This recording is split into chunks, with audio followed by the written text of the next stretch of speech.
She disappeared 2 years ago. Left the room at 2:57 a.m. Took no phone, no ID, not even her slippers. The front door was locked from the inside and all the windows were shut. No signs of forced entry, no clues. Just the unsettling silence that follows when something inexplicable happens. The only strange thing, besides the complete lack of sense in it all, was the Alexa. It was on, glowing red. Red, as if it were listening to something it wasn't supposed to. I went over to it, hesitant, and opened the voice history. There was only one recording, marked exactly at 2:58. She went through the mirror. The voice was low, almost a whisper, and it wasn't hers, or mine. It was different, distant, as if it came from behind the wall or beneath the floor, or from inside the mirror. I never understood it. But since that night, I haven't been able to look at the bedroom mirror for too long. Sometimes I swear I see something move behind my reflection, something watching, something waiting. And every night, exactly at 2:57, Alexa glows red, on its own. Since then, every night exactly at 3 a.m., Alexa turns on by itself.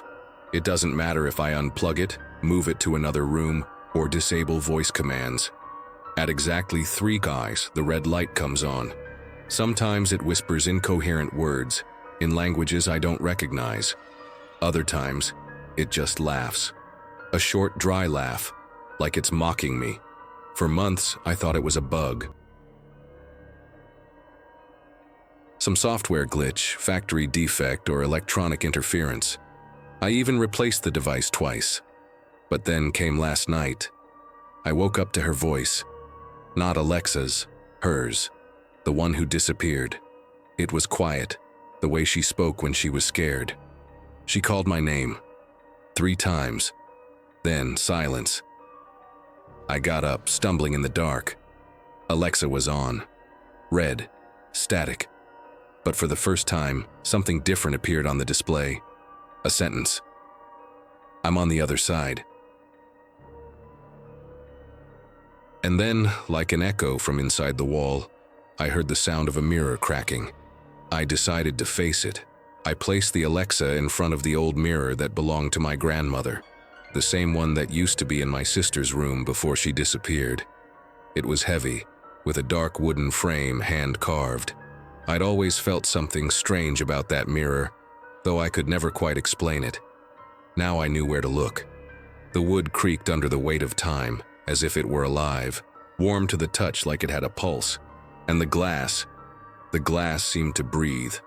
Not with fog or condensation, but with a subtle, almost imperceptible movement, as if something on the other side was trying to match the rhythm of our world. At exactly 3 a.m., Alexa lit up. Red, silent. For a few seconds, nothing happened. Then, the mirror darkened. My reflection vanished, as if I were no longer there. In its place appeared a room, not mine. An old room, dusty, frozen in time. And in the back of it, almost out of focus, was her, my sister, standing facing me, but she didn't seem to see. Or maybe she did, but couldn't react. Alexa whispered again, but this time, not in strange tongues. It said, "You're going to cross too." It was 1 minute to 3. I was trembling. Even knowing what might happen, I decided to record it. I turned on my phone's camera, just in case. I wanted proof, or maybe just a way to convince myself I wasn't going insane. Alexa was still. The faint blue light pulsed as if breathing with the house. Everything was silent, heavy, like the air before a storm. I looked at the mirror. My reflection was there. But something was off. It wasn't immediate, like it should be. It was like watching a video with lag, a second behind, sometimes a second ahead, as if it were trying to mimic me, but didn't quite know how or when. I blinked, and it didn't blink. I took a deep breath, and it stayed still. It wasn't my reflection anymore. It was something trying to look like me, and failing. Then Alexa lit up, red. The recording started on its own, and the voice that came out was mine. but it wasn't me. "Alexa, what do you see in the mirror?" I asked, almost whispering. The silence that followed was heavier than any response. Then the red light came on. She answered, but not with the metallic, impersonal voice I knew. It was a deeper, more human voice, and strangely familiar, so close that my skin prickled at the very moment. "I see what is trapped." The phrase hung in the air, echoing through the walls as if the entire room had heard it. My heart raced. That voice. I knew where it was from. Not from movies, not from distant memories. It was someone close, someone I knew well. My sister. I wanted to ask more, but Alexa shut off by itself. The light went out. Silence returned. In the mirror, my reflection was still staring back at me, but now it was smiling, and I wasn't smiling. "I see her." The phrase left my mouth before I even understood what I was saying. It wasn't my voice. It was a whisper, as if someone else were speaking through me. And in that moment, I knew. I wasn't alone anymore. I looked at the mirror, my grandmother's old mirror. The glass seemed darker now, as if something was forming inside it. Something. Or someone. My breath caught in my chest. I could see something there. Not a clear reflection, but a shape. Something moving. The face was blurred, but the eyes. Those eyes were fixed on me. They were watching me, studying every movement I made. I didn't know how, but I knew it was her. She was there. It wasn't a trick of the light. It wasn't Alexa playing a psychological game. It was her. My sister. I recognized her, but she wasn't the same. Something about her was wrong, something dark hiding behind her eyes. And for the first time, I felt fear for what I saw in that mirror. She smiled, but not with kindness. Not with affection. It was a smile from someone who knew more than they should. And then she spoke. "You're going to find me." My blood ran cold. "Who, Alexa?" The question left my mouth before I could think properly. I knew what was happening. I knew, but I didn't want to believe it. I wanted it to be a mistake, a glitch with Alexa, a trick of the mind. But the answer didn't come from Alexa. She didn't respond as usual, with her robotic, emotionless voice. No, the silence that followed was suffocating, as if something was about to happen. Suddenly, the mirror started to fog up. Slowly, a shape began to form within it, as if the glass were coming to life. I couldn't look away. Something, or someone, was getting closer. I could feel the presence of something on the other side, something that didn't belong in that reflection. Alexa's voice, which should have been cold and impersonal, was now distorted, almost like an echo coming from an abyss. "She's coming." The words trembled in the air and my body went numb, as if I had been pulled into the mirror, into the place where she was. And then, the figure in the mirror moved. It was no longer a reflection. It was her. Beatrice. It was my sister's name. The voice was hers. But how? How could she be speaking from inside the mirror? I was paralyzed, unable to react. The voice echoing in my mind wasn't a distant memory, nor an echo from the past. It was her, so clear, so present, as if she were right in front of me.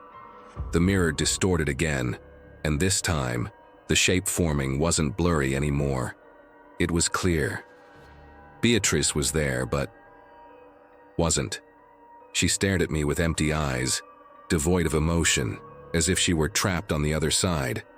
And the smile, that smile I knew so well, was there. But something about it was wrong.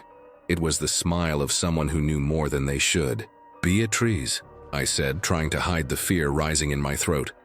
The figure in the mirror tilted its head, as if it were watching me, as if it was waiting for something. Then, her voice, or what was left of it, spoke again, softer now, more distorted. "You can't save me." And the moment those words left her mouth, the mirror shattered. Not physically, but something inside me broke. I knew that what I was seeing was no longer just a reflection. It was something that had crossed a line, something that was calling me to the other side. Alexa spun the light, now red, and responded with something that didn't sound like programming. She didn't leave. She's watching. The words cut through the air with a chilling coldness. It wasn't the answer I expected. It wasn't the Alexa I knew with her mechanical and predictable responses. The voice, now distorted and deep, sounded like it came from a distant place, a place where logic and reason no longer existed. I froze. Alexa's words repeated in my mind. She didn't leave. She's watching. Who? She? And where was she watching from? The mirror seemed darker now, deeper, as if something was waiting, watching on the other side. I stared at the reflection, and for a moment, I had the feeling that I wasn't alone in the room anymore. Something had moved in the darkness, a presence, something that shouldn't be there. Alexa emitted a low sound, almost like a whisper, making the red light shine even brighter. The voice returned, clearer, more threatening this time. She's watching you. You won't escape. My heart started racing. The feeling that the mirror wasn't just glass and frame, but a door to something far darker, took over me. The red light from Alexa pulsed, and the sensation of being watched intensified with every passing second. I didn't know what to do. I didn't know what was happening, but the only thing I was certain of was that something was there, on the other side of the mirror, watching. That's when I realized the reflection no longer showed Alexa. It showed my sister standing behind me. Panic set in instantly. I knew what I was seeing, but I couldn't believe it. In the mirror, Beatrice was there, standing still, watching me with those familiar eyes, but with a vacant, almost strange look. She wasn't moving, wasn't saying anything, just staring at me. But her presence was unmistakable. I turned quickly, expecting to find her in the room, but when I turned around, there was no one. My heart raced. The room was empty. The silence was suffocating. But the mirror didn't lie. She was still there, unwavering, with that intense gaze that seemed to pierce through my soul. "Beatrice?" I said, my voice trembling with fear. Nothing. No answer. Only her reflection, motionless. I tried to get closer to the mirror, my breathing heavy. The glass felt colder now, icier. Every step I took felt further away, as if the mirror was pulling me into that place where my sister was. But when I finally touched the glass, the figure in the mirror disappeared. My reflection returned. Just me standing in front of the mirror. But something inside me knew it wasn't just that. She was there. She was still there. The mirror began to fog up. The cold mist spread quickly across the glass, obscuring the reflected image. I stood still, watching, a strange sensation creeping up my spine. The air felt heavier, as if the mirror itself were breathing. Then the letters started to form, slowly, as if someone were writing from inside the mirror, outwards. I could hardly believe what I was seeing. "You left me!" The words appeared one by one with a cold precision, as if the very pain was being transferred through those letters. With each new word, my heart raced faster. I couldn't understand. I couldn't process it. Beatrice. That message was from her, I knew it. The feeling of being watched intensified. The words were written with a clarity that disoriented me, as if the mirror were trying to communicate with me in a way I couldn't ignore. I tried to step back, but the glass seemed to pull me in. It was as if, with every passing second, the words in the mirror were more real, more present, more powerful. "You left me." I knew it wasn't just a message. It was a warning. And something told me I hadn't finished with her. Not really. I screamed, stumbled backward, but Alexa kept talking. Her voice, distorted and cold, filled the room, slicing through the silence of the night like a sharp blade. "You promised you would never leave," Alexa's voice echoed. But it wasn't her speaking. It was Beatrice's voice. It was as if her very essence had been trapped there, inside that technology, forcing me to hear the words I feared the most. Phrases about childhood, about promises made under the starlight, about the night I didn't believe her. And the worst of all, the phrase that echoed in my mind and that I had tried to forget for years. That night, you didn't believe me. I stumbled, my body still trying to process what was happening. Fear took over me. How did Alexa know that? How did it know exactly what Beatrice had said that last day when she begged me to listen to her? How did it know about the fear I felt, the pain of not believing her? I warned you. The voice continued, and I felt like it wasn't just words, but an accusation. The room seemed to shrink around me, and the red light of Alexa pulsed, as if something inside the machine was watching me. I tried to turn off Alexa, but the voice remained, louder, more imposing. I was right. You left me behind. Each word cut like a ghost, reminding me of the pain, of the abandonment. And I knew, deep down, that this wasn't just an Alexa glitch. Something deeper, older was manifesting there. Something I couldn't escape. I tried to turn off the device. Nothing worked. I pressed the buttons on Alexa, but the red light kept shining, unbothered. Beatrice's voice still echoed, each sentence a sharp reminder of what had happened, of what I had done. Panic took over, and the feeling of being consumed by the presence that haunted this place grew stronger with every passing second. Desperate, I looked around. The mirror, the damn mirror, it had to be the center of all this. It had to be. Without thinking, I acted on instinct. I rushed to the cupboard and pulled out an old sheet that had been stored for years. My hand trembled as I approached the mirror, trying to cover it, hide the reflection. The tattered fabric seemed like the only thing that could protect me, the only thing that could interrupt the connection between the two worlds. When the sheet touched the glass, something strange happened. The fabric moved as if something was pressing from the inside out. The feeling was indescribable, as if invisible hands were trying to push the fabric outward, as if they were trying to reach my skin, pull me inside. The sheet contracted, rippling, as if it were being shaped by an invisible force. I tried to press it against the mirror, but the more I pressed, the more it moved, as if the mirror itself were trying to escape the fabric. Alexa's red light flickered rapidly, and then silence. But I knew something had changed. Something had crossed from the other side of the mirror, and now it was here, in my house behind me. I unplugged Alexa. Silence. The sound of the house, which had once felt muffled and full of an unsettling presence, was now empty. The weight I had been feeling in my chest began to lift, as if I had finally severed the connection with it, with everything that was happening. For a few seconds, I felt relief. The panic that had consumed me seemed to pause. I closed my eyes and took a deep breath, trying to calm myself. Maybe it had just been a nightmare. Maybe it was time to stop searching for answers, to face something that couldn't be explained. But before I could think of resting, my phone vibrated. The vibration was subtle, but enough to pull me out of the brief sense of relief I still had. The screen lit up, and a notification appeared. Camera recording. My heart jumped into my throat.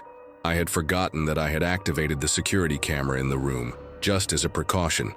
But I hadn't checked the footage until now. Whatever had happened in the last few minutes was now recorded. With trembling hands, I opened the notification. The screen loaded slowly, and when it finally displayed the video, I froze. It was the room, exactly as I had left it, but there was something else. A figure, a shadow, standing by the bed, moving in a strange way. I suddenly saw the reflection in the mirror, Beatrice with her eyes locked on me. But the most terrifying thing wasn't the image itself. The most terrifying thing was the sound. Alexa's voice, whispering something I couldn't understand, coming from within the video. I felt like reality was crumbling around me, and the fear returned, stronger than ever. The video showed everything. Every movement, every sound, every detail of the room. But one detail destroyed me from the inside. At no point did I appear in the reflection of the mirror. Only her, Beatrice, and Alexa. Their reflection was clear. Beatrice was there, standing, staring directly at the mirror, while the red light of Alexa pulsed unsettlingly by her side. It was as if the mirror were a window, and I was no longer part of that reality, as if I were absent. But the worst part was what was happening between them. Alexa, with its distorted voice, was talking to my sister. The words were soft, yet filled with an unsettling feeling. It wasn't just a simple interaction. It was as if they were exchanging something more, something I couldn't understand. Alexa spoke as if it had emotions, as if it were dialoguing with someone who understood its secrets, its code, in a way I could never reach. Beatrice, with her vacant, distant stare, responded. But her words weren't like before, when she was my sister. They were empty, as if she was no longer the person I knew. I saw her lips move, but the voice that came out was deep, strange, inhuman. You left me, but you won't escape anymore. The words were etched in my mind. I couldn't believe what I was seeing. They were talking. I wasn't there, but my sister and Alexa were together, in a conversation that seemed to be the prelude to something even darker. I couldn't move. I couldn't understand how Alexa knew so much, how my sister was there but no longer with me. I looked at the mirror and a chill ran down my spine. The feeling that reality was distorting took over me. I wanted to scream. I wanted to do something, but the video, that macabre reflection, kept me frozen. I was no longer part of that scene. I was merely a spectator, powerless, watching what had become my worst reality. Since then, the mirror has been covered. The old worn sheet still rests over it, but every night, exactly at 3 hours, it moves on its own. There's no wind, no logical explanation. The fabric stirs as if something inside the mirror is trying to escape, pressing against the cloth, forcing it to move even without touching it. Sometimes the movement is light, almost imperceptible. Other times it's violent, as if an invisible force is trying to break free. Alexa, gone. I don't know where she went or how. The spot where she used to be is now empty, but her silence is more unsettling than any sound she ever made. She vanished, but the feeling that something was left behind lingers. And then, there's the voice. Every night when the clock hits 3 hours, I hear it. It's not Alexa's voice nor any kind of recording. It's Beatrice's voice. Weak, distant, but unmistakable. She calls my name over and over as if she's somewhere in the house trying to find me. More and more, the sound seems to come from different rooms, from under the door, from the hallway. Sometimes I feel like she's right next to me, but when I turn, no one's there. I try to ignore it. I try to go on with my life, but it's impossible. Every night the sound grows stronger, and the feeling that my sister didn't leave, that something stayed with her, becomes more intense. I know she's there, in the mirror, in the house, where I don't know. But I know that somehow she's calling me. And every time I hear her name, I fear that next time she'll be closer than ever. And today, someone wrote on the mirror again. I don't know when it happened or how. It was there when I entered the room. A message written in thin, crooked letters, scratched from inside the glass, as if something had been trying to escape, leaving deep marks on the glass as it dragged itself to form the words. The feeling of dread squeezed my chest when I saw it. I knew what it meant. I recognized that handwriting. I knew who was trying to communicate with me. Don't look back. The words were etched with an urgency I had never felt before, as if something were warning, begging me not to do what seemed like my destiny. The mirror, covered with the sheet for days, was now exposed, and the message was clear. Something wanted me not to turn around. Something wanted me not to see what was behind me. My body trembled, but at the same time, part of me felt an irresistible force, a need to look. Fear and curiosity were in conflict, but the warning, the writing, everything told me not to do it. But I knew the reflection in the mirror was no longer just the glass. It was no longer just a surface to reflect. It was a portal, a link between two worlds. And I feared that by looking back, I would finally discover what lay on the other side. Something that, for some reason, had stayed silent until now, waiting for the right moment to reveal itself. I was still frozen. The words on the glass echoed in my mind. repeating, growing louder with each passing second. Don't look back. But then, the voice, Beatrice's voice, whispered, and the only thing I could hear was, "You will look." I swallowed hard. The question was stuck in my throat, but I couldn't ignore it anymore. I knew the mirror, that old mirror that belonged to my grandmother, was more than just glass and wood. It was different. It was alive in some way, breathing with the house, with the darkness that now seemed to envelop everything around me. "Is Beatrice there?" My voice sounded low, trembling, as if the words could shatter the fragile balance between worlds. The silence dragged on, heavier than ever. I could feel her presence as if she were right there on the other side, waiting to reveal herself. It was like she was within reach, yet still unreachable, trapped somewhere between reality and the beyond. Alexa's light flickered, faint, and then her voice, distorted and cold, filled the space. "Beatrice isn't here. She can't be here." I felt the air grow heavier, and the mirror, the damn mirror, started to tremble. The reflection that was there wasn't mine, or at least not mine entirely. The glass seemed to warp as if something were crawling on the other side, something trying to cross over. And then I saw it. A shadow. Not exactly a figure, but something moving behind the reflection, slowly approaching, eyes fixed on me. She was there, and I knew it wasn't just a reflection.